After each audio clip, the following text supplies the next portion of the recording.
उत्तर प्रदेश की राजधानी लखनऊ के पास मोहनलालगंज जिले का धनवारा गांव। सुबह 6 बजे का वक्त। एक मकान जो सुनसान इलाके में है। एक बच्चा अपने घर से बाहर निकलकर चिल्लाता है, पापा को उन लोगों ने मार दिया है, फांसी में टांग दिया है, उनको उतार दीजिए। ये बच्चा 7 घंटे तक अपने पिता के शव के साथ इसी घर में रहा था। ये घर इस गांव के रहने वाले प्रदीप और ज्योति का था। इस कहानी में एक और पात्र था, नाम रंगोली, ज्योति का प्रेमी, जो कुछ वक्त पहले ही उसके संपर्क में आया था। कहानी और आरोप ये है कि ज्योति ने अपने प्रेमी रंगोली के साथ मिलकर अपने पति प्रदीप को मारा। मारने के बाद उसकी लाश को टांग दिया और उसके बाद वहां से भाग गई। शुरुआत में ये घटना आत्महत्या लगती थी, लेकिन 11 साल के बच्चे ने जब इसका खुलासा किया, गांव वालों के रोंगटे खड़े हो गए। ये कहानी जिसने सुनी उसके मन में सिर्फ इतना आया, ये हुआ कैसे। प्रदीप का बेटा आर्यन सिंह कहता है कि रात करीब 8 बजे उसकी माँ ज्योति और उसके मामा यानी माँ का प्रेमी रंगोली घर आए थे। सबसे पहले मम्मी और मामा ने मिलकर पहले पापा को बेरहमी से पीटा और फिर मम्मी मेरी छोटी बहन लाडो को लेकर घर से चली गई। इसके बाद मामा ने मुझे घर पर बने एक कमरे में कैद कर दिया। नीचे मेरे पापा को फंदे से लटका दिया। पापा को फंदे से लटकाने के बाद मुझे खोला तो मैंने देखा कि पापा फंदे से लटक रहे हैं। मैंने पापा को कुर्सी दी, लेकिन उनके पैर से लगकर कुर्सी गिर गई। पापा खत्म हो गए। यह कहानी गांव के लोगों ने सुनी तो मन कांप गया।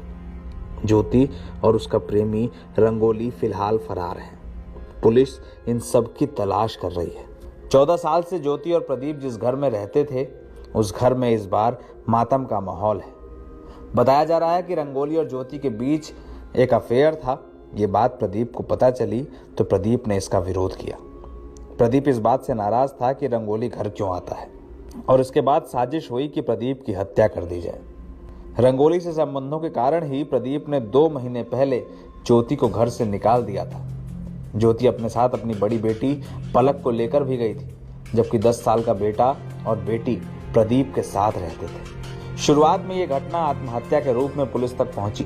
पुलिस ने इस मामले को लेकर जब पूछताछ शुरू की तो प्रदीप के बेटे आर्यन ने सारी घटना का खुलासा कर दिया। मामा यहाँ पे थे, लाडो को लेके मम्मी चली गई थी। हम यहाँ ऊपर थे, मामा इनको पापा को यहाँ पे बांध के वो भी रात को गए थे। अच्छा, फिर क्या किया था तुमने बेटा? फिर हम नीचे आए थे, पापा तिल चढ़ाए थे, इसलिए हमने कुर्सी देने की कोशिश की, उसमें लात पड़ गई, इसलिए पापा खत्म हो गए। हमने कुर्सी गिर गई थी, दोबारा देने की कोशिश की तो पापा तब खत्म हो गए। अच्छा, पापा खत्म हो गए। फिर किसको फोन किया आपने? तब हमने सर जी किसी ने, रात में हमने किसी ने किया। फिर जब थोड़ा मुझे रोने लगा सब। आज सुबह? Yes sir. किसको बताया था? पहले तो बासुद तक बताया, फिर उठानी मौसा को, फिर बाद सबको बताया बात को। चली जाए कर और हमेशा यह था इनका रास्ता छटाओ, रास्ता छटाओ। कहूँ हुआ पुलिया पर बोला बतलाती तब नोटा गई जाती रहा। सारी खेती वो अपने नाम करा ली। 1 महीना भाई खेती बेचे, 1 महीना के अंदर सफाई करा दी। चरित्रहीन औरत है, 4 साल पे वो इनके घर में रहती है। हमारे सर हमारे सर आते हैं हमको बताने की कैसे बोलो, कैसे क्या करो। उसके बाद उन्होंने कहा उसका नाम रखा गया, फिर रंगोली, फिर कल्लू, फिर पुलिस वाले के सामने हमारे घर से निकाल। तो 4 साल से रहा था वो? 4 साल पे रहता है। अच्छा, जब आज सुबह जब जैसे जानकारी मिली तो तब वो पत्नी यहाँ नहीं थी इसकी? रात में मार के लटका चली गई। अच्छा, रात में मार के भाग गई? हाँ। उसी के साथ जो आदमी रह रहा था? हाँ। और तब से आई नहीं है वो?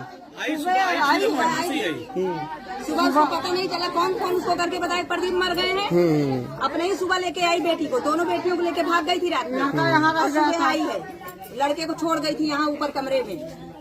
और लड़का बता रहा जब पापा को मार रही थी तो हम लोग रो रहे थे, तो हमको उठाकर ऊपर कमरे में बंद कर दिया, पापा को मार कर लटका कर, उसके बाद दरवाजा खोलकर निकल गई। परिजनों ने योगेंद्र उर्फ रंगोली नाम के युवक पर हत्या का आरोप लगाते हुए अब तहरीर दी है। पुलिस ने इस मामले में एक केस दर्ज किया है। वहीं प्रदीप की पत्नी ज्योति को हिरासत में लिए जाने की खबरें सामने आ रही हैं, लेकिन पुलिस ने इस पर कोई बयान नहीं दिया है। लेकिन मोहनलालगंज की घटना ने सवाल खड़े किए, रिश्तों पर सवाल जिस पर कोई जवाब नहीं है।